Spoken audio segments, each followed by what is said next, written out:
तो अभी हमने केमिस्ट्री के बारे में तो जान ही लिया है और मैम ने भी बता दिया है कि उनका क्या तरीका है, उनका क्या मेथड है बैकलॉग क्लियर करने की। तो अभी हमारे साथ है फिजिक्स के टीचर आदिल सर।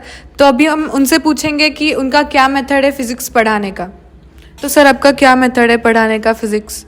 देखिए, जो फिजिक्स सब्जेक्ट है ना, हिंदी में बोलते हैं भौतिक विज्ञान, ये एक ऐसा सब्जेक्ट है जिसमें सिर्फ आदमी या कोई बच्चा फॉर्मूला रट के क्वेश्चन सॉल्व नहीं कर सकता। फिजिक्स में सबसे इम्पॉर्टेंट चीज़ है कि जो भी घटना घट रही है, जो भी इंसिडेंट है, उसको आपको विजुअलाइज करना पड़ेगा और उसको आपको इमेजिन करना पड़ेगा। अगर सवाल में बोला कि कार चल रही है तो आपको चलती हुई दिखनी चाहिए, ब्रेक लग रही है तो ब्रेक लगते हुए दिखने चाहिए। जब आपको इस टाइप का इमेजिनेशन करना आ जाएगा ना, तो आपके सवाल बहुत इजीली सॉल्व होना स्टार्ट हो जाएंगे। पुलिस घूम रही तो घूमती हुई दिखनी चाहिए। आइंस्टीन ने बोला है ना, imagination is more powerful than knowledge. Knowledge का एक लिमिटेशन होता है, इमेजिनेशन का कोई लिमिटेशन नहीं है। तो जितना अच्छा आपका इमेजिनेशन होगा, फिजिक्स आपकी उतनी अच्छी होगी। तो मेरा प्राइमरी फोकस क्या होता है बच्चों का, कि उनको इमेजिन करना सिखाता हूं मैं। अगर बच्चे को इमेजिन करना आ गया प्रॉब्लम्स को, तो बच्चा बहुत इजीली उनको सॉल्व करना सीख जाता है। और उसके बाद जो बच्चों की सबसे बड़ी दूसरी प्रॉब्लम होती है, उनके बेसिक कॉन्सेप्ट्स क्लियर नहीं होते हैं। बच्चा 12th में आ गया है, ठीक है, 12th में आ गया, वो इलेक्ट्रोस्टैटिक्स पढ़ रहा है, बट अगर वो इलेक्ट्रोस्टैटिक्स पढ़ रहा है तो उसका 11th का वेक्टर से लेके रोटेशन तक का जितना मैकेनिक्स वाला पार्ट है वो सारा का सारा यूज हो रहा है। तो अगर बच्चे को वो सब नहीं आता तो उसको इलेक्ट्रोस्टैटिक्स में प्रॉब्लम आने वाला है, ऑप्टिक्स में प्रॉब्लम आने वाला है, तो पूरा 12th में प्रॉब्लम आने वाला है। तो मेरा सबसे प्राइम फोकस जो होता है बच्चे का, पहला होता है इमेजिन करना उसे सिखाऊं, और दूसरा मेरा होता है कि उसको उसके जितने भी बेसिक कॉन्सेप्ट्स हैं मैं वो क्लियर करूं। जब एक बार बेसिक कॉन्सेप्ट्स क्लियर हो जाएंगे तो जो अपर लेवल के कॉन्सेप्ट है वो पढ़ते चले जाएगा और सवाल सॉल्व होते चले जाएंगे। तो सर आपने अभी बता तो दिया है कि आपका मेथड ऐसा है पढ़ाने का, और स्टूडेंट्स को भी लगता है कि फिजिक्स काफ़ी टफ होती है और फॉर्मूले भी रटने का वगैरह वो सब कुछ कुछ नहीं कर पाते, तो वो याद रहना वो काफ़ी मुश्किल हो जाता है।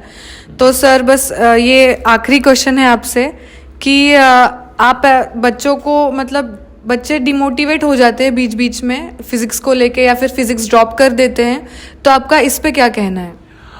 देखिए, जो सबसे ज़्यादा बच्चे प्रॉब्लम्स फेस करते हैं, जो मैंने अपने 13 साल 14 साल के करियर में देखा, तो सबसे ज़्यादा प्रॉब्लम बच्चे फेस करते हैं फिजिक्स में, ये पक्की बात है।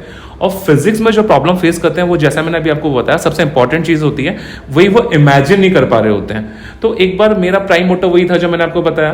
तो अगर बच्चा फिजिक्स से परेशान हो गया है और वो डिमोटिवेट हो रहा है, तो देखिए, मैं शायद इतना बुजुर्ग लगता हूँ नहीं, तो मैं बच्चों के पापा तो नहीं बन सकता, बट मैं उनको एज एन एल्डर ब्रदर बन के बहुत ही अच्छे से इमोशनली सपोर्ट करते हैं हम लोग उनको। ऐसा नहीं है, एक्चुअली क्या है, कोटा में बच्चा है, कोटा में बच्चा है तो बच्चा पेरेंट्स से दूर है। बहुत छोटे बच्चे आते हैं कोटा में, 11th क्लास में बच्चा जाता है। अब 11th क्लास का बच्चा बहुत छोटा होता है। हम जब हमारी उम्र में थे तो हमको समझ में भी नहीं आता था 11th क्लास में हमें करना क्या है। बट आजकल जैसे जैसे जनरेशन आगे बढ़ती जा रही हैं, तो 11th क्लास का बहुत छोटा बच्चा होता है, वो माँ बाप से पहली बार दूर आता है। तो जब ऐसा होता है, तो जब तक माँ बाप के साथ रहता है तो उसको कुछ नहीं करना, सारी चीजें मम्मी पापा को हैंडल करनी होती हैं।